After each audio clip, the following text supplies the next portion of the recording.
Hello, everyone. Today, my guest is Char, who you all well know. She is the founder of channels Vegan Deterioration and also Char Omni. And Char was following a whole food vegan diet for 6.5 years. And then she has been an ex vegan for over 5 years now. I remember myself when I was quitting veganism, I binge watched Char's videos myself, and it was such an amazing thing of such an amazing value because I was able to actually face something that was sitting in my unconscious, maybe.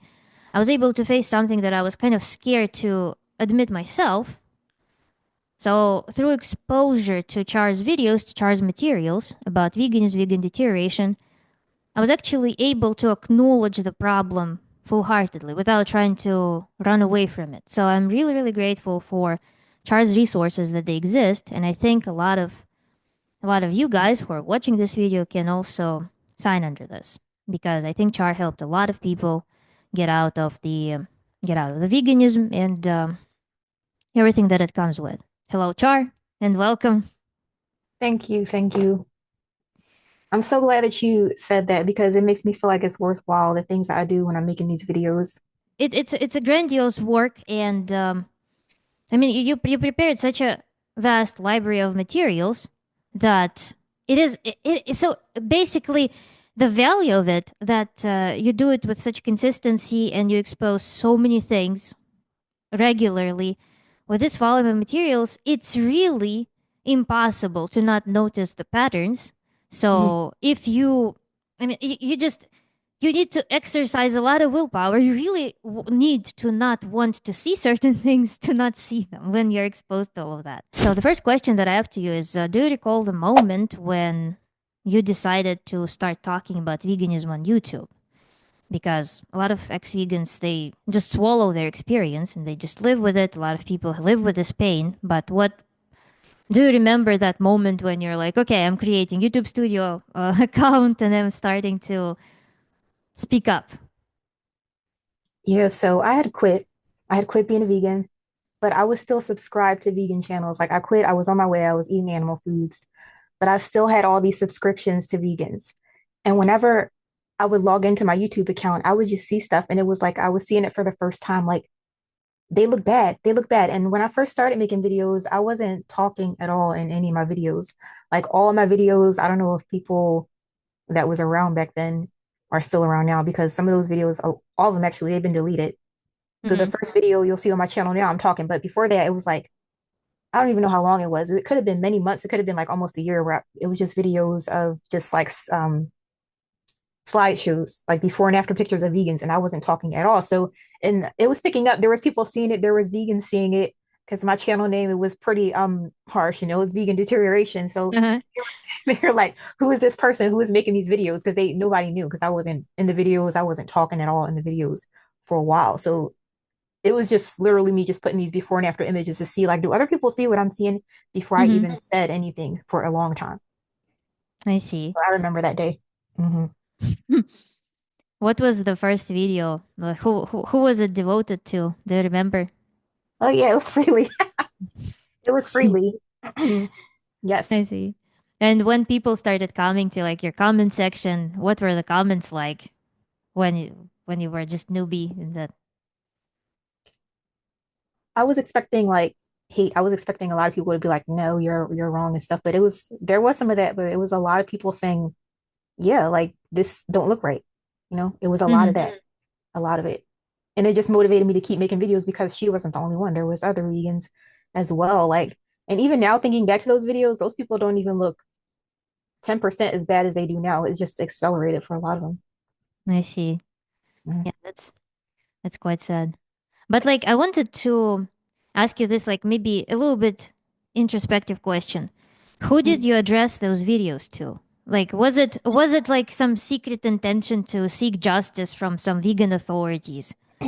Or were you more focusing on delivering this information, showing it to just ordinary people who may also be struggling with veganism or being like trapped and stuff, or ex vegans? Who was that, I don't know, entity that you were envisioning that you were devoting those videos to initially? it was just for anybody and everybody. It wasn't even specifically for vegan people. It was just like, does anybody see what I'm seeing type of videos? Because, like I said in the beginning, it was just slideshows. So I don't Mm-hmm. really have like a target audience that I was speaking to. I just felt like the changes were so extreme, like somebody else has to see it. But as I made these videos, these slideshow videos, it was like comments started coming in from people and they were explaining their like health side effects. And there was just so much overlap and then it kind of transitioned into me making videos where I was talking and I felt like I needed to vent because they were venting about their problems in my Mm-hmm. comments. And I was like, you know, had some concerns that I want to some stuff I want to air as well. I have complaints to air, you know. I see. I mean, have you ever like talk in your head? Have you ever talked to like some imaginary Dr. Gregor? Like if I met Dr. Gregor, what I would tell him or something, or freely, I don't know. Like, do you have that rage stored about veganism that you would want them to hear? Or I mean, not so much anymore at this point. Like back then, I probably would have been like using profanity at all of them. But now it's kind of like somebody did say in my comments recently, they can tell, they can hear my voice that I'm just like over it with these vegans. Like, mm-hmm. it's different from how I was in the beginning when I did have a little bit more like emotion that was like, it was negative emotions and negative feelings toward these vegans and the vegan leaders. And now it's just like, well, look at y'all, like I'm not really so emotionally invested, especially not in the adults, but for the children, yes, that's the only thing that really makes my blood boil and gets me like really upset because at least as an adult going vegan, like I was already properly developed from childhood. So it's not like there's a lot of the side effects that I had. I would say majority like reversed, but for these kids, they're stuck. They're stuck with their deformed, malformed bodies. And I'm not talking bad about the kids. People always think I'm talking bad about the kids and making Mm-hmm. fun of kids. The parents are the one that's doing this to them. It's not the child's fault that they're being fed beans every night and green smoothies every morning. It's not their fault. Yeah, yeah. I'm actually right now in the process of next video that I'll be posting will be about the guy who was raised in vegetarian and vegan family, and there are not only physical things that are happening, but also such a strong psychological trauma. Because I mean, I want to perhaps even do a review of that video because Mm. it made me think about a lot of the things that happened. So yeah, it's with children. Yeah, I share the same feelings with you because children do not choose technically. So like adults will be leaving them run roam free at the age of 18, 21, whatever their children abandon their place, and so they will have the whole life ahead of them that will be Mhm. unrelated to their parents, but they will have all the baggage that their parents awarded them with to sort through. So yeah, it's that's very important work, I think, and I hope that your message will reach who it needs to reach because I myself very passionate about it too. So, but who and what brought you to veganism? Because I mean, there are no accidental people in veganism, right? So, do you remember maybe I don't know what were the most convincing arguments for you to yourself go vegan? Okay, so for me, it was through YouTube, like watching YouTube, and yeah, there is no incidental, like people just happen to be vegan. Somebody has to convince you to do this because it's not natural to do this. So you have to be convinced to go vegan. And there's some people that say, oh, I always cared about animals. I never liked eating meat as a kid. Okay, you were eating eggs and milk and ice cream and stuff like that. Like maybe there's people that might be vegetarians if they feel like, oh, I saw an animal dying. I don't want to eat an animal, but you're not going to be a full-blown vegan until somebody has to indoctrinate you somehow. That's what I believe. Mhm. Unless if there is somebody out there that just naturally went vegan with nobody influencing them, I think they would be really, really rare. But for me, it was Freelee and it was that Gary Yourofsky speech. And it just kind of these people have so much charisma when they're talking, and I just believed it and I just fell for it, Mhm. you know.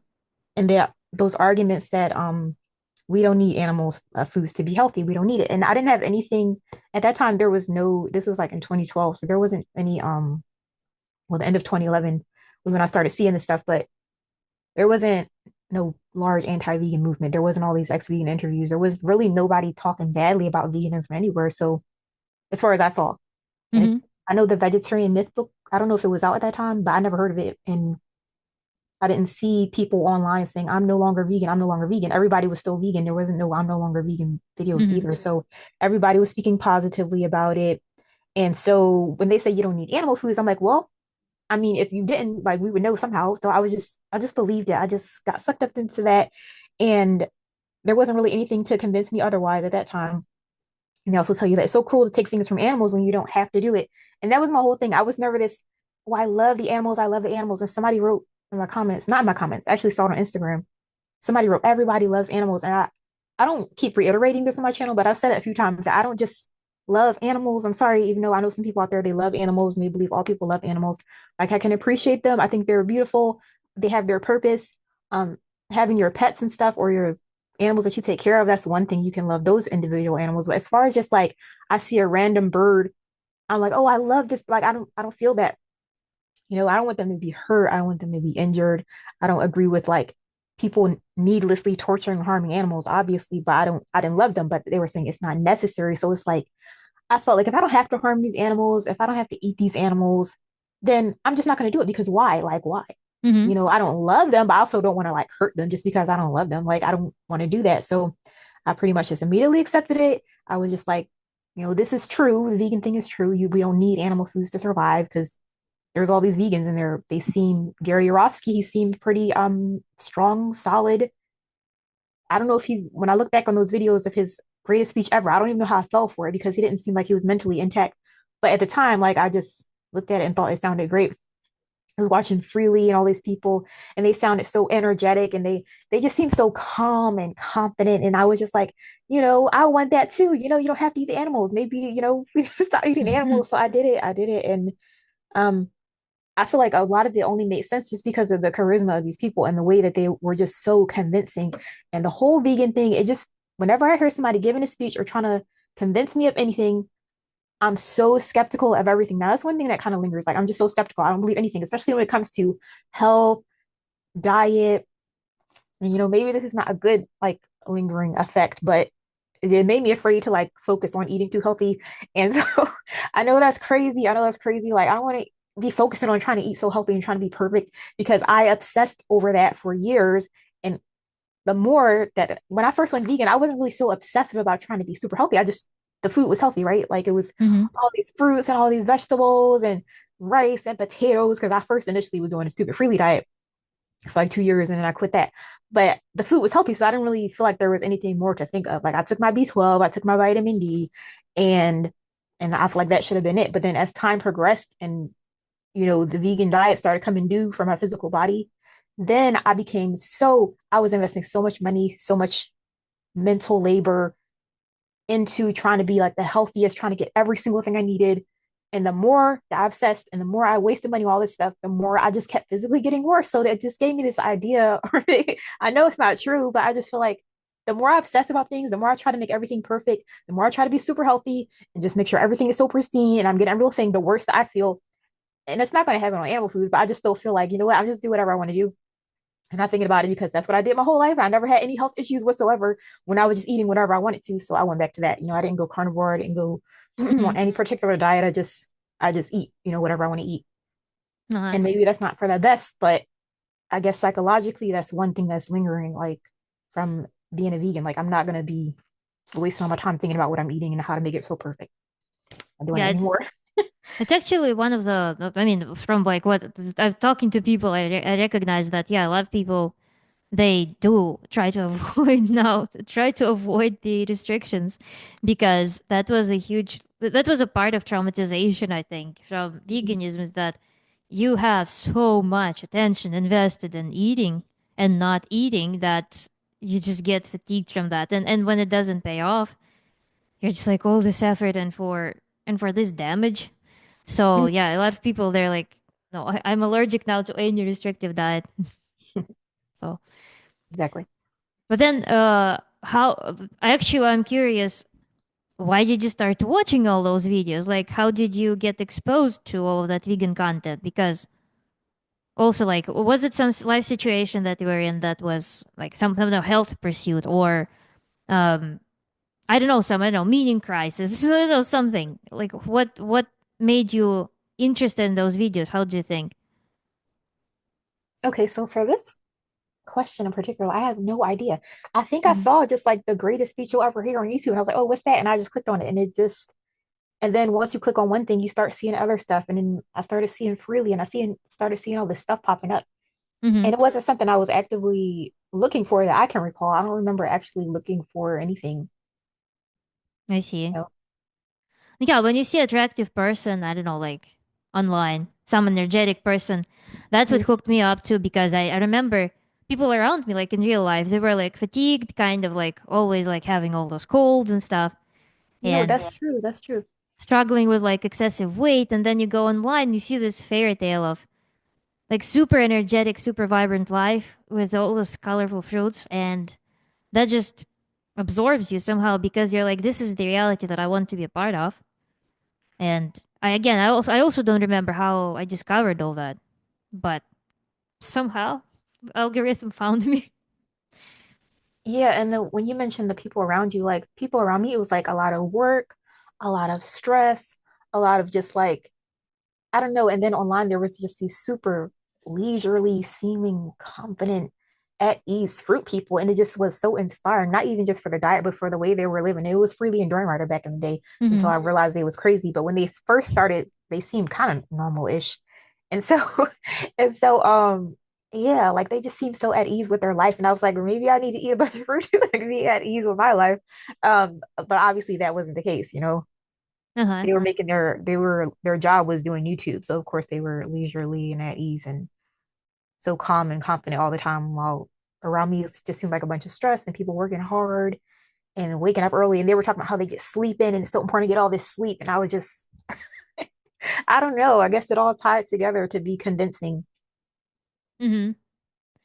Yeah, I mean, yeah, they have very good marketing, I think, Mhm. for what it is. And also, yeah, I'm reading comments sometimes under different like videos, so Marcus Rothkrantz and such. Yeah, people do see a lot of hope. People do see a lot of salvation in that. So the atmosphere in the comments is also so like high vibes, and everybody sees it like this is the solution. So yeah, they do reinforce that. Um, the did you transition, by the way, to veganism like cold turkey, or was there a phase of like let me eat cleaner, for example, like I will be plant based, I will like eat some more vegetables, fruits, or did you just transition? No, I went vegan overnight and I remember the exact day it was on February 15, 2012. And I did it Mm-hmm. like that day. Because I remember the next day, it was like a day or two after Valentine's Day, and somebody gave me some chocolates or something. And I was like, oh, thank you. But I didn't eat it. I gave it to my brother. So I was like, I'm vegan now, you know, because it was an overnight thing for me. It was an immediate overnight thing. Like that's how much sense that it made to me that I didn't want to transition. So I Mm-hmm. was like, this is, you know, this is the healthy way to live. This is, you know, for the animals. So I didn't really see any need to transition. I didn't think that it would be good to transition for the animal's sake. I feel like if it's true and I don't need any animal foods, then I just need to cut it all out and just be vegan from now on. And that's what I did. Mm-hmm. So it was like you made vegan connection, and now you don't see animal foods as foods anymore, type of Mm, thing. yeah. Was it difficult, or did you just enjoy your veganism for the most part? I don't remember it being difficult. I don't remember it being difficult in the beginning. And I know some people started struggling and having problems like initially, but for me, that wasn't the case. Like I said, when I first went vegan, I was doing like the Freelee style diet. So I was eating so much fruit. I was basically spending all my money on fruit and hauling all this fruit. And the lady at the supermarket kept asking me, do I work at the gym? Because at the gym, I guess they buy a bunch of fruit. It was the gym right next to the store. They would buy all this fruit to make the smoothies. I guess I was like, no, this is all for me. This is my Um, breakfast. yeah, yeah, I would buy all this fruit. And I felt actually great, spectacular for a Mm-hmm. while, you know, for a little while. And yeah, it wasn't difficult. It wasn't difficult for me initially. Okay, and then things obviously started to change over time, as the years went by. Uh-huh. I see. Yeah, on fruit, I don't know. I've never tried fruitarian mode. I know. I I just. wasn't. I wouldn't consider myself a fruitarian because I was still eating a lot of like rice, and they were saying Mm-hmm. you bake all these potatoes and all that. So I wasn't. I didn't consider myself fruitarian necessarily because it was a lot of cooked food too, Mm-hmm. like Oh, were you corn doing like low pasta. fat? Yeah, I was doing low fat. Mm-hmm. I Hmm see. For how long? I feel like that lasted for like about 2 years and maybe a couple months until, and I still felt fine. Like I surprisingly, when I think back to it, I didn't really have any health complaints around that time. Mm-hmm. All damn fruit. But the reason why I had stopped was because one day I went in the bathroom and I saw like the lights were off and it was like a light outside the bathroom. I saw like my silhouette as I was going over to the sink and it was like I looked something about my body just looked old. Like it didn't look like I had any muscle in my legs. Like the back thigh muscle was gone. It was all sucked in.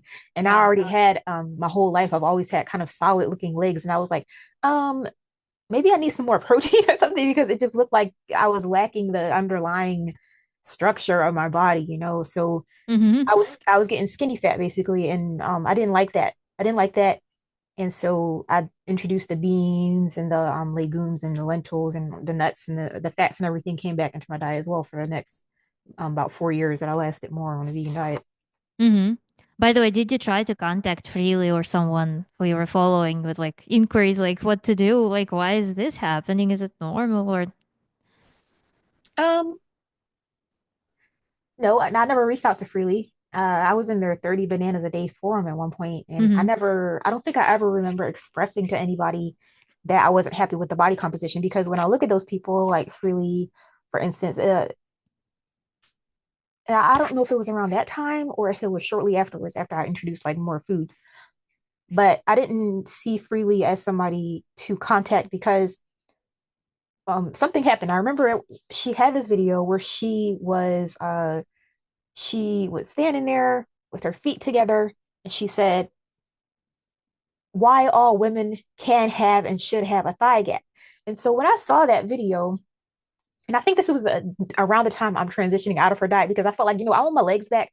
I want Mm-hmm. my, leggings and my pants to not look like they're on just these jiggly little thin sticks. I want some legs. So I want some thighs and something like muscle. And I didn't get that much muscle back until I completely quit being a vegan, but it looked a little better with beans and stuff. But Mm-hmm. when she was talking about that damn thigh gap, I was like, what is this? What have I stumbled into? Like, what have I really been into all this time? I stopped following. I literally unsubscribed from Freely that day because it was like all this time I thought this was like just some leisurely healthy lifestyle. Yeah, she wants to be slim and fit, but when she had that thigh gap video, it impacted me so it didn't impact me, but it just like made me feel so much disgust at her that I just immediately unsubscribed. I didn't want to see nothing from Freely, and so I didn't look at her for a long time. And then when I finally came back, I was like, "Oh, she looks bad." And I think that's when I made my ex-vegan video about her. Mm-hmm. Because that thigh gap video, I just felt like it was so weird and so dangerous. And I understood that all the time she was talking about being skinny, being thin, but that damn every woman should have a thigh gap. And I didn't have no thigh gap. Even when I got super skinny fat on her diet, I still didn't have no thigh gap. Okay. Like I just Mm-hmm. don't have like that structure of body. And I don't really care. It wasn't even about me because I don't care. But I know that there's probably girls that she's talking to that she's influencing that think they got to starve themselves until they get a thigh gap. And it wasn't even just about when you walk because when I would walk, like my thighs weren't touching. It's weird. My thighs weren't touching, but she specifically said the thigh gap is the space between your thighs when you're standing with your feet ankle to ankle. And I was like, what is this? What is this? So I unsubscribed from her. I got away from it. I was like, this something is wrong here. This is not what I signed up for. And I want nothing to do with that. So I started following other vegans like Banana Blondie and plant-based athlete, and I left that 30 bananas a day website and I went to their other website which was called Thriving Plant-Based, which they used to have, and they shut that down because they broke up or whatever. But it was more like normal logical people that were eating beans and eating legumes and trying to get their omega-3s, and they were eating a well-balanced whole food vegan diet, and it just felt like more of like a sane place rather than a thigh gap with your ankle to ankle. That's Mm-hmm. the space between your thighs when you're standing with your feet together. Like it was just so weird. It was so weird. I can't even express to you how bizarre that feeling was when I saw that damn video. I was like, no, I'm out. I'm out. I don't want to see no Freely stuff because I didn't know this was what was really going on here.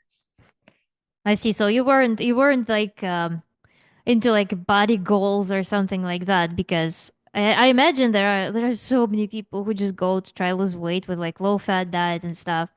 Like with the sole goal to lose weight. I think like in the Western world, like with like obesity crisis, I think people start associating being thin just at all cost, up to like going somewhere to Thailand and eating some worm to harbor inside in the intestine for a month, and then like they exterminate that worm, but through that month they just slim down.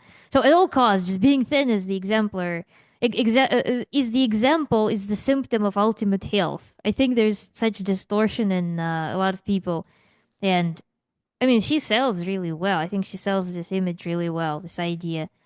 And when you described that thigh gap, it gave me flashbacks. In Russia, we had social media, and they had probably the most popular page on the social media was 40 kilograms. 40 kilograms is less than 80 pounds.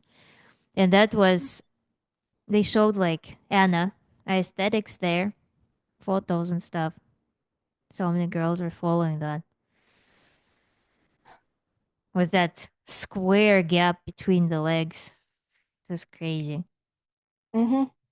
I imagine, like, when you were talking, I'm like imagining I would need to remove all fat from my body to have thigh gap, probably Right.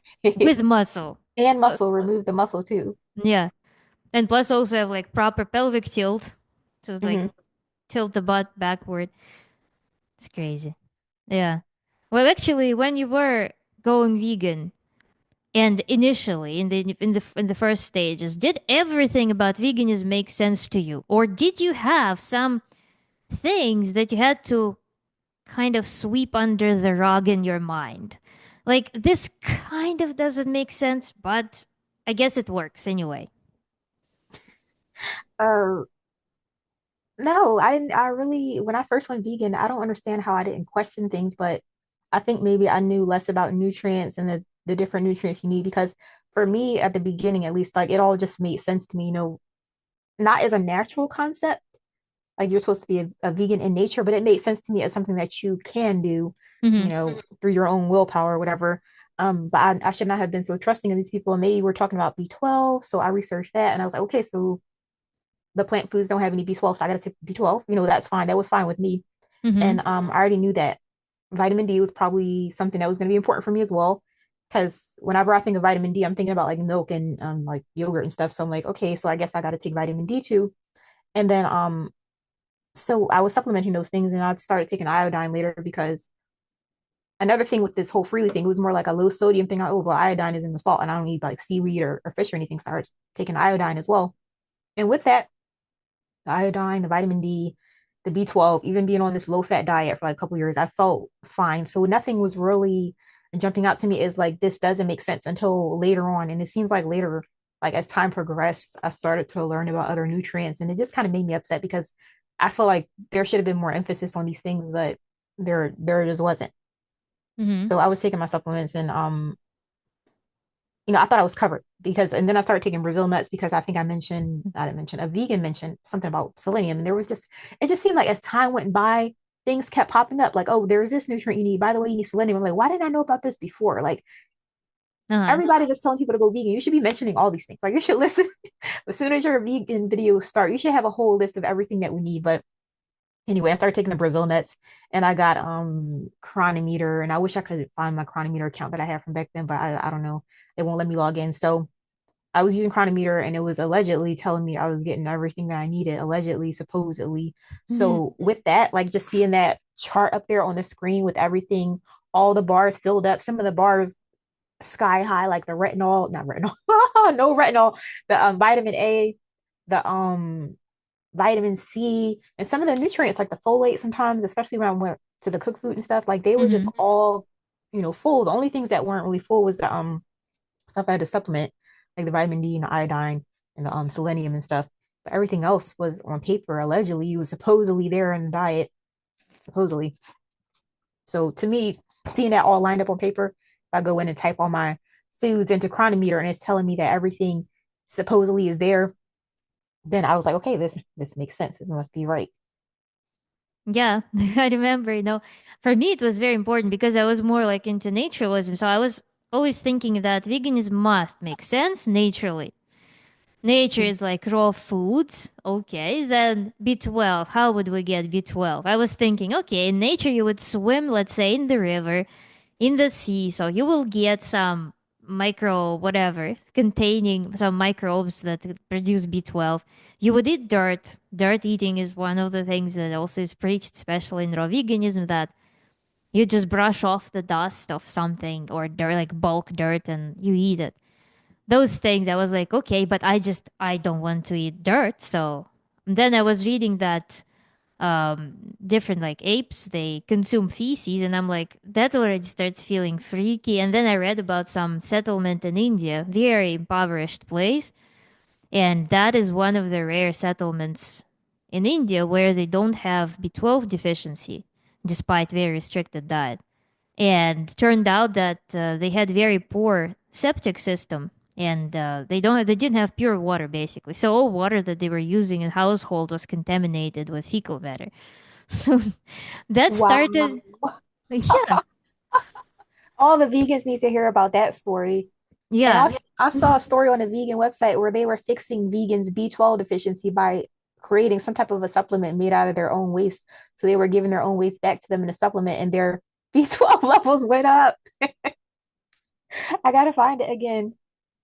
That's like the same thing as nice. that septic tank thing. That seems to be the only reliable way because I heard you got to eat like cups of dirt to get enough B12, but it seems like the fecal matter concentrated has enough B12. You can't absorb it out of your colon. So you got to either get somebody to make your colon waste into a supplement, or you got to live somewhere with dirty feces infested water, and then you can get enough B12, or you can just go straight for it like the gorillas and just eat Yeah, it's like it's already territory of some BDSM club, I would say, and it's nuts. it. Maybe we're too refined. I don't know. I'll never do that. Maybe it's natural. Yeah, I But wonder yeah, what they think about that.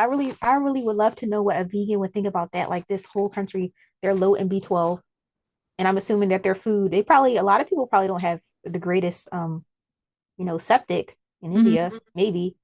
But it seems like maybe for that particular place, maybe it was just so concentrated with fecal matter that they didn't have to worry about, getting their B12. hmm, something And I along want to, those lines. Yeah, yeah, I want to know what the vegans think about that. and they're not vegan; they're vegetarian too. So Yeah, yeah, I you want to know what still the receive vegans it think with though food. about this story. Like, what do you think about them fixing vegans B12, not vegans, but B12 deficient people in India? And the study I was mentioning to you, they were actual vegans, but people's B12 deficiency being corrected through their own fecal ingestion, or there are other people's as well in the septic. Mhm. God, That's natural though, because it's vegan. yeah, like we have in Russia, we have a saying that whatever is natural is not disgusting. So nice. New supplement ideas. Hmm. Actually, I can fully envision some vegan enthusiasts to start a company that would do that. Like, send us a sample, send us, I don't know, collect your poop, like, for, Yeah. I don't know, weekly subscription. I don't know, All natural, all vegan. poop in, supplement out. It's a Hmm. really great business strategy. So, can you describe your average day of eating? Like, what breakfast, lunch, dinner, let's say, and snacks? Okay, so initially it was more like the raw till four thing. All the fruits, all the bananas, all the big smoothies at night, either the rice or the potatoes, and I got into the gluten-free corn pasta and sauce. So that was okay for a couple years.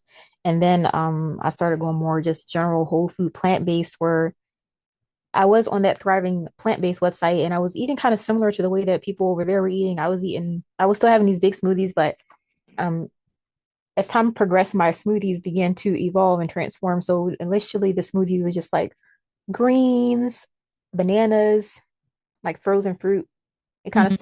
started out like that. But by the time I was a end stage vegan, I mean over time that smoothie evolved into just the most complex over I would have to do prep for the damn smoothie. I would have to go every single evening. I would take that sea moss and I would put it in a jar and put it in the refrigerator and let that soak overnight. So the next day I would put that in my smoothie. That smoothie became the mega smoothie. I would crack open like herbal capsules because it got to the point where I was like, they say there's tens of thousands of edible plants in the world. Maybe I just need to Uh-huh. take it more and more because if I go to the supermarket, you're gonna find like a big variety of plants, but there's just so many plants out there. I just felt like maybe I'll feel better if I just get every possible thing. So I'm cracking open the moringa capsules. I'm cracking open the ashwagandha capsules. I'm cracking open the Irish sea moss, and I had the other sea moss soaking. So I would put that in there. I'm cracking open every capsule and I'm putting it into this smoothie and I'm washing the slimy aloe vera off and I'm putting that damn aloe vera in the smoothie. And I'm doing so much to create this mega smoothie and I'm putting the green powders in the smoothie. I'm putting the blackstrap molasses in the smoothie for the iron. I'm putting the acerola berry in there. I'm putting the tart cherry and I'm putting everything into this thing that it's got to be the mega smoothie of a lifetime so that it can give me pretty much everything I need. And it's so funny to see how the smoothies have had transition from just this basic fruit and greens thing to this just oh my goodness, that smoothie. I was cracking open so many capsules. Sometimes my fingers were hurt by the end of it. But but some stuff I couldn't find it in like a loose powder form. So I had to go and buy like the capsules from like Swanson Herbs. So I would have to like pull them apart, dump them in that smoothie, wash that aloe, get that sea moss out the refrigerator, throw that in there, turn on that coffee grinder, grind up all them flax seeds, put that in there. Like it was just so much. It was so much, but I got used to it. So it was just like just this daily ritual thing. I was going like a robot every day. I was got used to it, you know. So I had that big mega smoothie. I had beans. I was cooking like oats and normally around the midday, because I never really had that much like cooked food on salads before I went vegan. Um, other than like meat, like like cooked chicken, right, and cooked Mhm. shrimp or whatever. But when I was following Freelee, they were wrapping up like potatoes and leaves. So I was like, maybe I can put anything on top of my salad, so I would make this big salad. So if I say I ate salads a lot of the time, the vegans, oh, you were malnourished, you were malnourished. I put a whole cooked meal on top of the salad. Like I would put all this rice on top of the salad, wild rice, regular rice. I put like a whole can of beans, a whole can of chickpeas on there. I put all these nuts and seeds that were roasted. I'll put all this stuff, like a whole meal on top of a bed of lettuce. And then on the side, I'll have like some diced up fruit. And it was just so much. And then at night, I would make like, lentils. I never put lentils on a salad. I would put like beans, either beans, black beans, red beans, or chickpeas. A lot of time, a lot of chickpeas. But at night is when I would have like potatoes, lentils, falafel.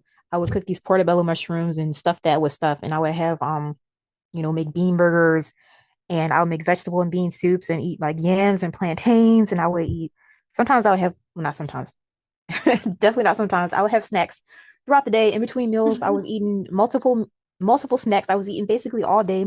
So I make like peanut butter and jelly sandwiches and nut butter with apples. And I started to get obsessed with peanut butter to the point I was eating like half a jar of peanut butter a day towards the end. So I would just, and sometimes I make that mega smoothie like twice a day. Like I would make a more mild or lower grade version of it where I didn't want to crack open all the capsules. So I would do like the flax seeds and the um, and the aloe vera, and I would put like the wheatgrass powder or the barley grass powder. And if I had any like loose powders, like maybe a little spirulina or something in like that. But yeah, like a lesser, a less complicated evening smoothie. Like it was just so much food. And every time I would eat, my stomach would feel so stuffed, like a big Buddha stomach. And there will be times when I would eat all that I could eat, and then I would be like, I can't wait for this to go down a little bit so I can eat again. Like I kept Mhm. thinking about food all the time. I never stopped thinking about it, never. And I didn't really ask, okay, why is that? I guess I was just like, well, I got food, so if I'm hungry and I'm thinking about food, I'll just wait for this to digest a little bit and I'll eat some more. Now I can't even imagine like that mindset and feeling like I can't wait for my food to digest so I can eat, some more and pack in some more food. Mhm. It's insane. I remember that too. I mean, you listed so many things. I'm like, you literally must be eating the entire day. Like it's like eating. And also, what my funny like thought was that you must have shopped at Marcus Rothkran's shop.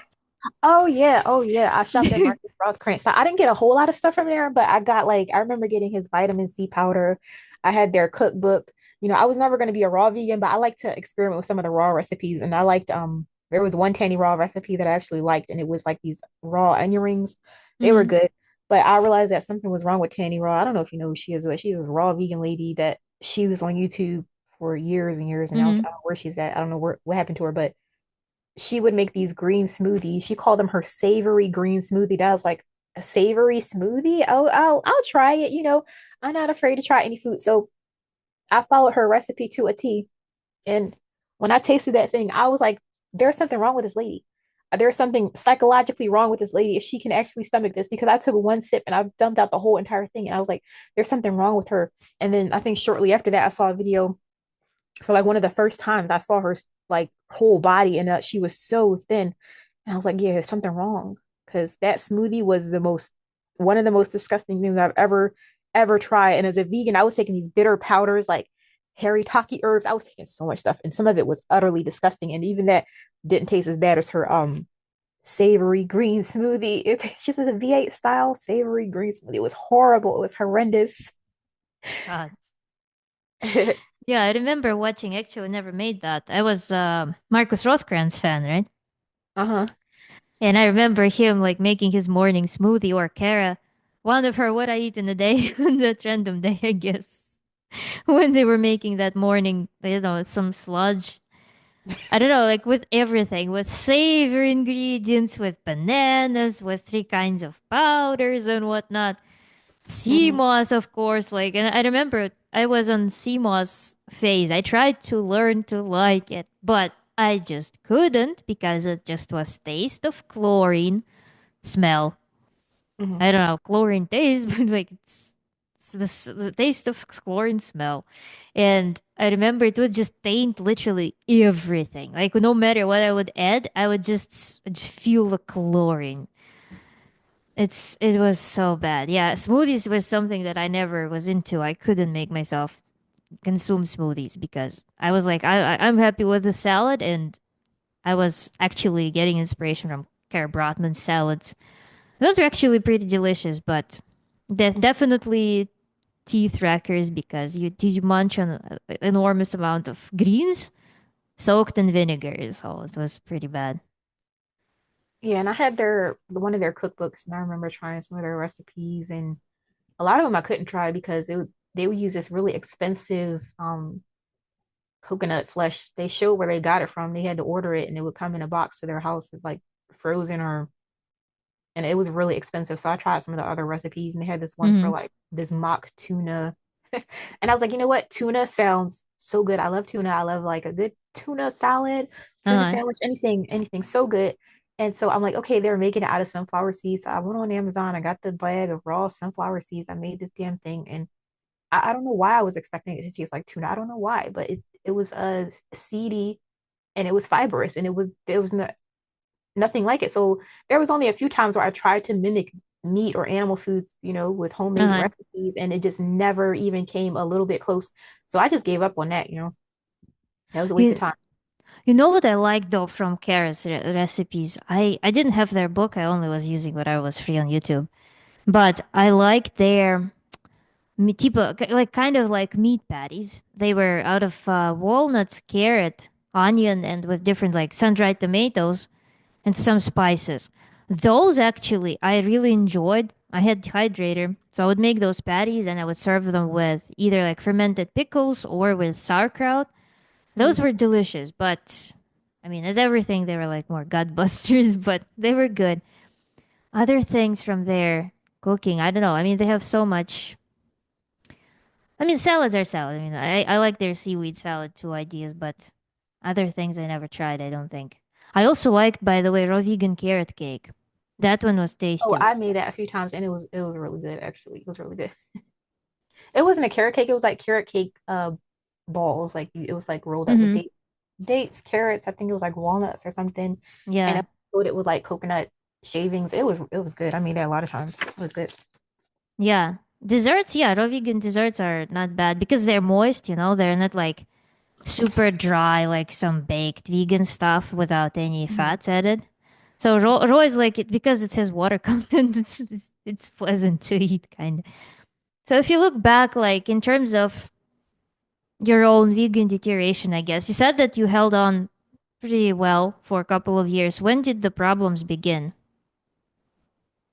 I did talk about this in one of my videos a Mm-hmm. while ago, but it was like a domino effect. Like it seemed like one after another. I just couldn't catch a break. Like things were fine one year, fine the next year, fine the next year, fine the next year, and then it just like symptom after symptom after symptom just all started. So the Mm-hmm. first one was kidney stones. Now I had two kidney stones, and they were really small. They didn't require treatment because it was like in your urethra and it was about to come out anyway. So um, and then I learned about oxalates, and I didn't know because nobody was warning people. Now, it seems so ridiculous nowadays because there's so much people keep talking about oxalates, and I'm so surprised that people keep talking about oxalates. I see it on Instagram, I see it on TikTok. Whenever people are talking about salads and greens, even if the green don't particularly have so much oxalates, people are like oxalates, oxalates. So back then, nobody was saying that. Nobody was saying oxalates. I wonder if it was the I don't know who it was that brought this to the forefront or something like that. But I was eating and so those mega smoothies I was telling you about, they had a lot of spinach. Some of them had so much spinach. Like I was all them damn vegans that talk about get your green smoothie on. There were so many vegans saying get your green smoothie on, and you need to eat a pound of greens a day. And I was just packing in as much food as possible, and I would put in a I don't know if it was a full pound of greens, but I would put a lot of spinach in the blender. I fill the whole blender up with spinach. I put water in.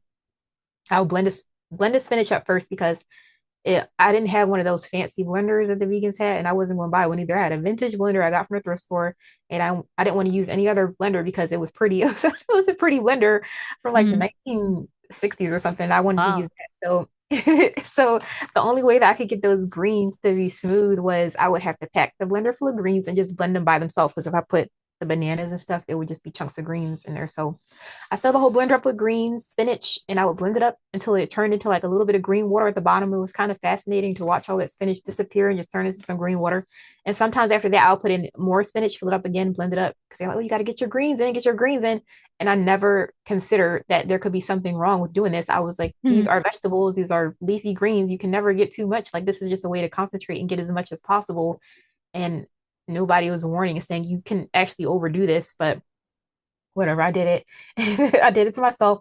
And then I learned about oxalates. And then after I stopped making those spinach smoothies, the kidney stones went away, but I was still having like oxalate symptoms, like just sharp, prickly sensations all over my body. And I started to realize, okay, maybe this is oxalates, you know.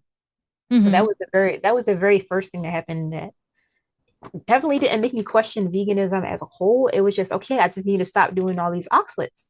And that was, the solution. I'll stop doing the oxalates. The kidney stones passed. I was still having oxalate symptoms, but I'm like, Mm-hmm.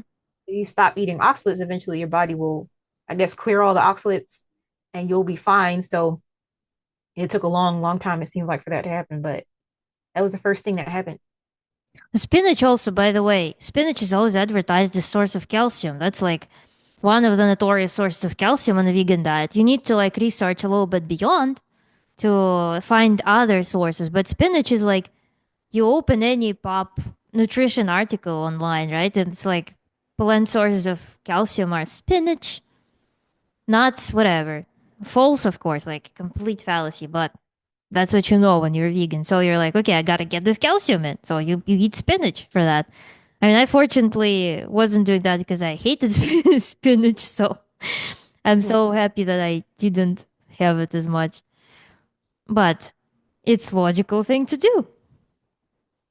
Yeah, and then the smoothies, if you put the spinach in a green smoothie, you don't taste it at all. It doesn't taste like anything in the smoothie. Not like kale or I don't know what other greens people put in their smoothies. I saw people putting cilantro in the smoothies. I used to do that sometimes too. But you can taste those. But with spinach, you can't taste it. And spinach definitely, I don't think it gives you calcium. I think it robs your body of calcium because after that is when I started having all the tooth issues and the tooth decay. And those dark spinach smoothies, they make your mouth, the inside of your mouth, feel weird. And I never questioned like why does it my mouth feel all prickly and stuff whenever I make these smoothies. I'm like, oh, it's just because it's rich in vitamin C. I don't know what I was trying to convince myself of, but it was just way too much. And I think I was probably feeling the beginnings of oxalates in my mouth. I don't know. It felt like after you eat a pineapple or something where it's just like your mouth feels raw. It felt like that after having those Mm-hmm. concentrated spinach smoothies. Yeah, spinach is like very chalky on the teeth. It's very strange. And Hmm. actually, you know what? When I came off veganism, I watched this lady because I wanted to restore my teeth, and she was talking about that greens contain oxalic acid that is harmful for teeth. So if, I guess Yeah, that it's is acid, merit to that. right? So yeah, she was like, you need to eat some protective foods before you eat like fruits or anything acidic. Like you need to chew a little piece of cheese or drink milk to produce coating Mm-hmm. on the teeth. So that was the thing. With that prickly sensation, it's interesting because I talked to Julie, I have interview with her, and she was saying that one of the things she developed after fashionable virus was also like needly sensation. And I remember I myself, when I was by the end of my raw veganism, it was like my first random like I hadn't had a cold for 5 years before then. And then I suddenly did. And I also started having those experiences with like when I would have some like cold, I would have needles in my back. So all over my back, I would just have needle sensations. Very strange. I don't know, but it's unlikely oxalates, but I don't know what it was. But I did have needles too when specifically. I had that cold that suddenly happened to me by the end. So you felt the kidney things, and then you eliminated high oxalate foods. Mhm. Then what else? Like how soon did other things start? Like it was year what? Third year, right, of veganism that happened. I think that was around the fourth year. Fourth, mm-hmm. And then after that, Well, I it was was. having like brain fog, like pretty crazy brain fog. And I remember I was taking vitamins and I was on the phone with my sister and she asked, I was taking a vitamin and she's like, "Oh, what you doing?" I said, "I was just taking my vitamin. I literally had just taken it and put the bottle back in with the rest of my vitamins. It's probably like a vitamin D or something. I put the bottle back." Mm-hmm. And so she was like, "Oh, what supplement did you take?" And my brain just went blank and I was like, I literally don't know what I just took. I don't know what the heck I just took. I literally couldn't answer her. So I was going back and trying to see which bottle looks like it was most recently put back because they were like in a box. And Mm-hmm. I literally just couldn't remember. And that was pretty scary. And there was times at the end of the day I couldn't remember like all I ate throughout the day, but sometimes I would just have to open up my chronometer and see what I had put in. And it was just very, very weird. I started getting really forgetful. I got like clumsy. I was always dropping stuff. I was always hurting myself. I was always losing stuff. I was always bumping into things, knocking things over. I just had no grace anymore. I had no like it seems like I had no spatial awareness. Like I Mm-hmm. could just navigate throughout well in like a coordinated way. Like it was very kind of embarrassing sometimes. And so then was the tooth issues. Then was the tooth issues when I went to the dentist and I had many, many new small cavities. And the cavities were really tiny and new, but there were just many of them, like so many. And my dentist was like, "What is going on? Like what I did I don't know. I didn't know what was going on." So he was like, "Yeah, you got to get all these cavities filled." And they didn't tell me how many cavities. I don't know if they were scared to tell me how many cavities, but they just said, "We're gonna." I didn't ask them either. I'm pretty sure if I would have asked them how many cavities do I have, they would have told me. But I just didn't think to ask. They were just saying you have, some cavities, so we're gonna have to schedule some appointments for you to get these filled. And like eh, for the next few years, even up until after I had quit being a vegan, I was still getting cavities filled like every um like 2 months. Mm-hmm. So Well. the dentist that I go to, it's a really busy office, and sometimes you have to wait like a month or two to get your next appointment. And whenever I would go, they would fill only like one or two cavities at a time. So I guess I don't know if that's all they're allowed to do, but all they had time to do, I don't know. But I would schedule, and I would say, "Okay, I'll come and start getting my cavities filled." So I scheduled one appointment, got a couple cavities filled, and they said, "Okay, we'll schedule your next filling." Okay, we'll schedule your next filling after the next one. After the next one, I was like, "Oh my goodness, how many?" I was scared to know how many. Like had to keep coming back for. And I was having regular like checkups too in between. So fortunately, and I really do wonder if this was down to the oxalates. I really don't know because I had stopped those oxalate smoothies at that point. So I didn't develop any new cavities. They didn't tell me you have new cavities. They just said we're gonna fill, the ones you have. They never said, "Oh, there's some new cavities in here," because they had already documented every single cavity. So I was going back to the dentist every like month or two for it seemed like it was a couple years. Like I kept getting these fillings and it got to the point where it was like when they got to the last couple cavities, um, I was already not vegan anymore. I was already not Mm-hmm. vegan anymore by then, but there was some spots that apparently they told me if these were already there on my teeth. Like I was getting so scared because I had quit being a vegan. They had filled the cavities, and the lady was like, "You actually have two more spots." And I was like, "What are these new cavities?" And she was like, "No, no, no. They were already there. They were just like I don't know, was pre-cavity or what was going on." Curious, They had, probably. yeah, yeah. But I guess they had progressed because it had been so long and they were going through, each thing every couple months. So I guess that gives time for it. And I was just so emotional. I was so distraught. And the lady in the dentist, she was trying to calm me down. She's like, "Look, what's wrong? Tell me what's wrong." And I was like, I was vegan for so long and I really messed up my teeth. And I thought like, since I quit being a vegan, I eat all this cheese and all this dairy and meat. And I was thinking like, I won't get any more new cavities. She was like, "Listen, these are not new cavities. This was already a spot that we had marked like years ago. So it's not anything new." Mm-hmm. I calmed down. It was so terrible. And some of those fillings, like I could feel the filling. Like I don't know if it was like a really deep filling. There was one filling in particular. I felt it, and I don't know if I strong willed to torture or what, but I felt like they was drilling my brains out. And I was just trying to just be calm, just get it over with. They filled that tooth. It was such a deep cavity. I had this lymph node. I didn't even tell them where the doctor. My doctor didn't feel it when I went to my annual appointments, but I felt it. It was like a lymph node under that tooth that was swelled up for like 3 years. I think because the cavity was so deep that the lymph node just got enlarged, you know. Well. And all those feelings, oh my goodness. I want all my money back from veganism. It was crazy. It was horrible. It was horrible. And I never want to get another cavity filled again because at first it was okay. I'm not afraid of going to the dentist. I'm not uncomfortable getting dental work done. And it was fine. But it's after so much, Mm-hmm. it starts to become a bit much. Like I've had enough. I've had enough of my jaw being sore from them having my mouth open and drilling in my teeth.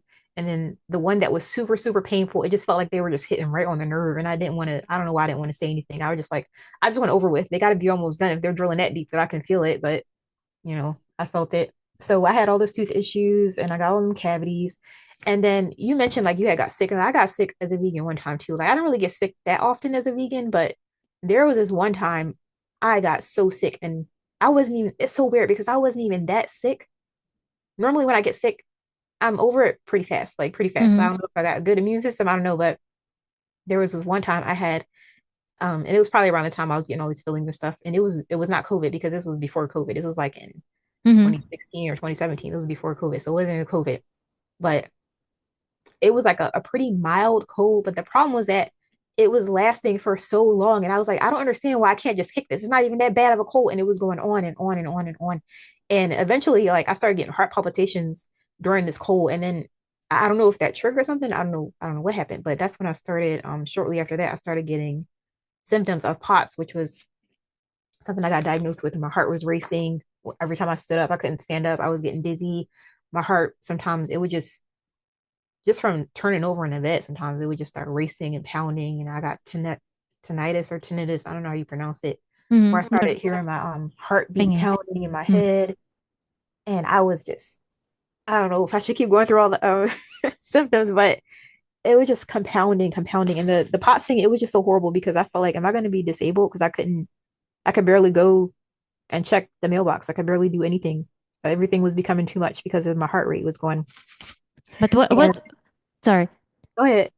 Were you like thinking in those moments that, oh, if I was not vegan, it would be even worse? Probably. Was it that type of thinking? Because like my latest interview, the lady was saying that, okay, if I was not vegan, probably it would be even worse, like what I was experiencing, because I'm on the healthiest diet ever, type of That thing. was exactly my mindset. That was exactly my mindset, and I didn't consider anything else because I was thinking, look, if I wasn't vegan, and vegan is it's supposed to be so good for your heart and your cardiovascular health. If I wasn't vegan, I would be way worse off. I'd probably be dead or Mm-hmm. something. Like I was thinking like that when really before I ever went vegan, I never had any issues with my heart rate ever. So I don't Mm-hmm. know why. I don't know why I was thinking like that. My brain wasn't good as a vegan. My mind wasn't right. I felt like I was psychologically disturbed, like something was wrong with me. I was having like paranoia about stupid stuff. I was afraid of the wind. I was afraid of just, I don't know. It was so weird. I just had so much paranoia and so much anxiety, and it was disturbing me. And I would be waking up gasping for air in the middle of the night for no reason. I wasn't having nightmares. Well, I would sometimes have nightmares as a vegan, but sometimes I would wake up just gasping for air. Like I would wake up and I was already sitting upright in the bed, and I sleep very light. So it's kind of weird for me to wake up already sitting upright, Mm-hmm. gasping, like feeling like I couldn't get any air. Yeah, actually, like that sleep thing and phobias sound very familiar too, because I also had very strong anxiety, specifically like in the evening. I started being fearful of sleeping too. So for me, it was the thing. I was like, I felt uncomfortable going to bed because I don't know what it was exactly, but there was a moment in time when I got discovered by the raw vegan community. So I started like interfacing with people, and that was the moment when I started feeling deterioration. So things started going south, but people started like noticing me, type of thing. And I was like, I need to get out, I need to get out ASAP. So I felt like this control, this hyper control that I need to exercise in my life, that like going to sleep was such a terrible thing for me because I was like, I need to give up my control, like over my life, type of thing. Oh wow. And that was like terrifying me to a huge extent. And then yeah, seeing like metamorphosis in the mirror, I felt so strange because it was very bizarre because I felt like I needed to play some role and everybody was so encouraging, but then I myself was miserable. Things were falling apart. it was mentally, it was really difficult, to be honest. Like, it was, and there's so many things that go into that. From your brain losing natural resilience, and they think of your psyche losing natural resilience, your baseline becomes just some anxiety, and any event you hyperreact to it, which Hmm. plus also I guess malnourishment, it makes you run on cortisol. That's probably what it was. That's probably what it was. And I always felt like definitely towards end stage veganism, I started feeling like something bad was gonna happen. I don't know. I just felt like every second I always felt like something's bad's about to happen. Mm-hmm. Something bad's about to happen. I was like, I always felt like doom and like this anxiety, like uh I don't know why I felt like that all the time. I always felt like something bad could possibly happen, like right now, 24/7. How are you coping with that? So, I mean, I guess there are ways. You spent a couple of years living in that state. So, were you like, did you double down, for example, on watching some influencers that would tell you that everything is all right? Or you started supplementation, right? By the end, also start like taking, you started probably having revelations that, like, oh my God, I forgot about omega 3s or something. Yeah, I started eating a lot more flax seeds and I was taking like algae for DHA. And maybe that helped a little bit, but I don't think it Mhm. really did much. When it came to these psychological issues, I don't know if I was really looking for a nutrition or health-based solution or if I just thought this is just the way I am, or maybe something bad really is about to happen. I don't know. Because you have also, maybe it's a raw vegan thing, but in raw vegan it's also like you become so hypersensitive, you develop psychic abilities. Of course you're going to be so sensitive to the world. Yeah. So because you're so pure now, you feel the world much stronger than everybody else. So Mhm. you started like doing some like nutritional interventions and such.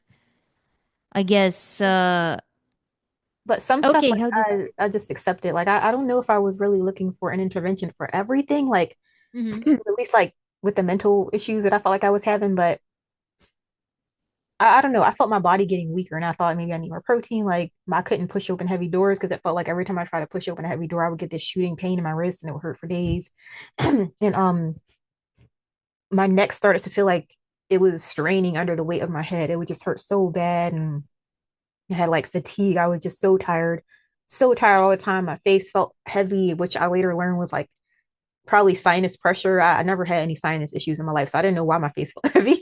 I literally didn't know what sinus issues felt like because I never had that before in my life. But as a vegan, it was like, why does my mid face feel so heavy like a rock? And I think most people say, oh, it's just your sinuses, but I never had that ever before. But as a vegan, it felt like my mid face was made out of lead or something. So I was really thinking about, okay, I felt like I needed minerals, and maybe that was because my teeth were going. So I'm like, okay, maybe I need minerals of some kind. We get this the moringa powder. soil is depleted, right? Allegedly, yeah, I was thinking the soil is depleted, so I just started taking these homeopathic, like I guess mineral supplements. Mm-hmm. Yeah. I also remember the notion how I was calming myself down about like taking. I mean, I was not taking anything but B12 and vitamin D. I was like, I'm not taking anything else. My diet must be natural, so I'm gonna find natural natural ways to eat. If it's like some plant, I'll eat this plant. So I didn't go like on full like supplement train, but I remember this thing that it's omnivores that suffer from nutrient deficiencies.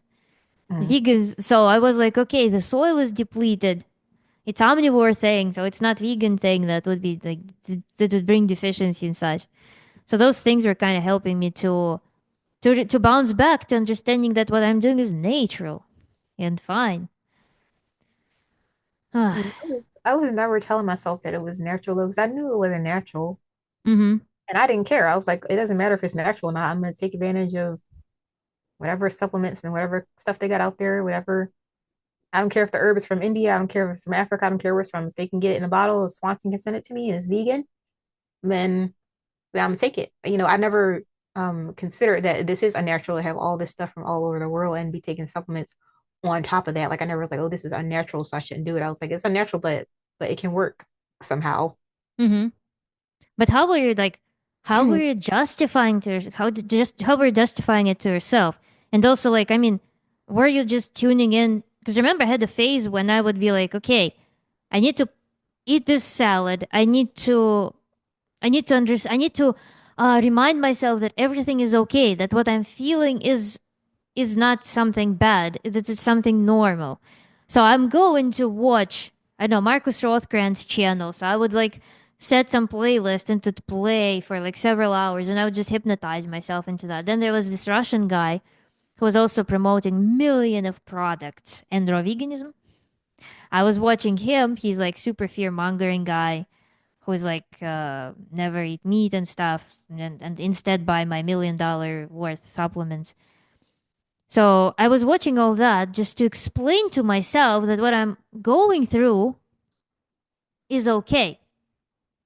And that was my coping strategy with that because nothing seemed to work in terms of like any lifestyle adjustments to make my condition like my how I felt better. How were you like agreeing with yourself that what you were doing is okay? Well, I, honestly, I was just stupid. It was just stupidity that held me there and made me think that, this is fine and I'm going to find a solution. Mm-hmm. This is going to be the solution. This moringa powder is going to be a solution. This chlorella and spirulina is going to be a solution. Like I never just like accepted, okay, I feel bad. I just was like, no, this I got to find the solution though, and this it's got to be a plant-based solution out there.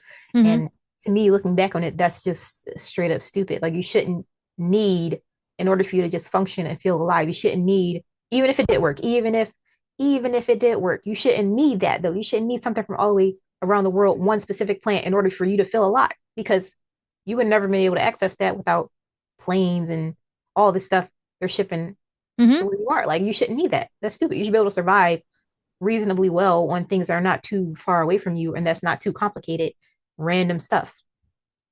But so I was just stupid. What held you from eating animal products? Like, what was the why do you think you weren't looking to eat like try eating an egg or something? What was that barrier? Okay, okay.